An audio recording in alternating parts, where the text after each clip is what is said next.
Setiap orang tua pasti menginginkan anaknya sukses, baik di bidang akademis maupun non-akademis, serta mampu untuk berkompetisi. Untuk mencapai tujuan tersebut, beberapa orang tua memberikan berbagai macam les kepada anak-anaknya. Tapi, apakah dengan memberikan berbagai macam les tersebut akan efektif dan tepat? Yuk ikuti pembahasan pada video berikut ini. Halo Sobat SB, saya Haryo Tinmar. Selamat datang di channel Sukses Bahagia yang akan membahas seputar parenting dan living yang akan membantu Sobat SB untuk meraih sukses dan bahagia. Nah, apa tujuan memberikan les pada anak? Yang pertama, untuk meningkatkan kemampuan akademiknya. Itu biasanya les matematika, fisika, kimia, biologi, akuntansi, bahasa Inggris, bahasa Mandarin, dan pelajaran lainnya. Yang kedua, meningkatkan keterampilan bidang non-akademik seperti misalnya di bidang seni, itu bisa vokal, musik, tari, ataupun di bidang olahraga misalnya taekwondo, pencaksilat, sepak bola, bulu tangkis, dan keterampilan lainnya. Apa dampak positif dan negatif dengan memberikan les kepada anak-anak? Dampak positifnya, yang pertama mengembangkan kemampuan akademik, kedua mengembangkan minat bakat anak, ketiga meningkatkan keterampilan dan pengetahuan, keempat meningkatkan kepercayaan dan tanggung jawab, kelima mengembangkan kemampuan sosial, keenam mengisi waktu luang dengan kegiatan yang positif. Sedangkan dampak negatifnya itu satu, anak bisa mengalami kelelahan atau stres.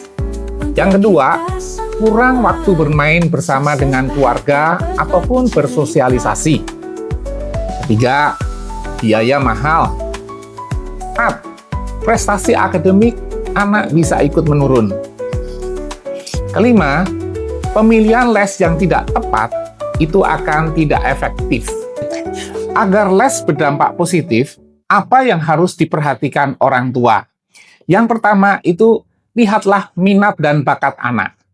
Jadi jangan sampai orang tua memaksakan anak untuk mengambil sesuatu les yang bukan menjadi minat bakat anak tersebut. 2. Kapasitas anak. Jangan asal menjejali anak dengan berbagai macam les, tapi lihatlah kapasitasnya. Apabila anak kita hanya mampu untuk satu jenis les, jangan dipaksakan anak untuk mengikuti berbagai macam les. Yang ketiga, keseimbangan. Jangan sampai anak juga kehilangan masa kecilnya untuk bermain. Keempat, komunikasi. Orang tua harus berkomunikasi dengan anaknya tentang bagaimana les tersebut. Apakah cukup nyaman dan menarik? Yang kelima, prioritas. Berbagai macam les tentu tidak akan bisa untuk dilakukan dalam satu waktu yang bersamaan. Untuk itu, kita prioritaskan dahulu les mana yang paling penting. Nah, yang keenam atau yang terakhir itu fleksibilitas. Les itu dapat dikurangi, diganti, atau bahkan dihentikan ketika anak kita sudah mampu untuk melakukannya sendiri. 6 faktor ini harus diperhatikan agar les anak kita menjadi efektif. Anak mengikuti les itu juga harus dievaluasi apakah efektif atau tidak. Apa tanda les yang diikuti anak kita itu efektif? Kemampuan yang dipelajari anak kita tadi meningkat. Anak kita menjadi lebih percaya diri dan menikmati proses belajar les tersebut. Bahkan anak kita sering menantikan untuk les berikutnya.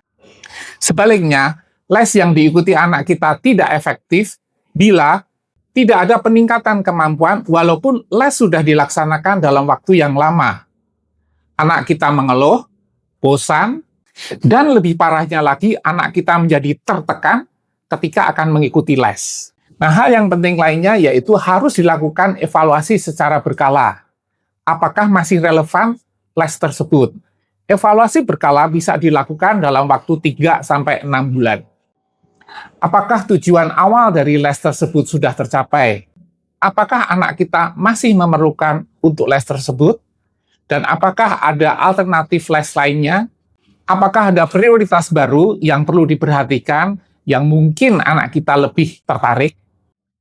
Kadang, les yang dulunya relevan, tapi mungkin sekarang tidak relevan lagi atau kurang bermanfaat. Itu karena anak kita mungkin sudah menguasai dasar-dasarnya, mungkin anak kita tertarik pada bidang les yang lain, atau juga mungkin ada kesibukan-kesibukan lainnya. Ada dua pertanyaan yang diajukan orang tua kepada saya. Yang pertama, mana yang lebih efektif, ikut bimbingan belajar atau privat? Begini, bimbingan belajar biasanya dimulai pada waktu awal dari suatu pelajaran, biasanya bulan Juli. Kalau materi bimbingan belajar itu bisa lebih cepat daripada materi yang diajarkan di sekolah, maka itu akan efektif. Kalau materi yang diberikan di bimbingan belajar lebih lambat dari yang di sekolah, ini justru akan membebani anak kita. Disinilah kita harus hati-hati. Pastikan materi yang diberikan di bimbingan belajar harus lebih cepat dari yang diberikan di sekolah. Sedangkan kalau privat, itu hanya untuk mata pelajaran tertentu atau bahkan materi tertentu. Apa kelebihannya? Apabila besok ada ulangan, maka hari ini dapat mempersiapkan latihan-latihan soal dengan guru privatnya sesuai dengan materi yang besok akan diujikan. Jadi, ikut bimbingan belajar atau privat itu tergantung dari kebutuhannya. Kalau anak kita tidak menguasai banyak materi, maka lebih baik ikut bimbingan belajar. Tetapi kalau anak kita sudah cukup menguasai materi dan hanya untuk latihan-latihan soal, maka lebih tepat ikut privat.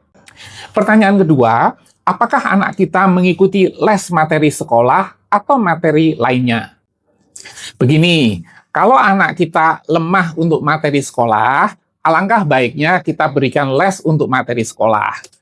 Tetapi kalau anak kita sudah kira-kira mampu untuk materi sekolah, maka les yang lainnya itu tidak masalah. Nah, inilah tadi pembahasan tentang les untuk anak. Apabila Sobat SP mempunyai pengalaman dan pendapat lainnya, silahkan berkomentar untuk kita diskusikan lebih lanjut. Sukses bahagia, berbagi cerita. Sukses bahagia, kupas fakta dan logika.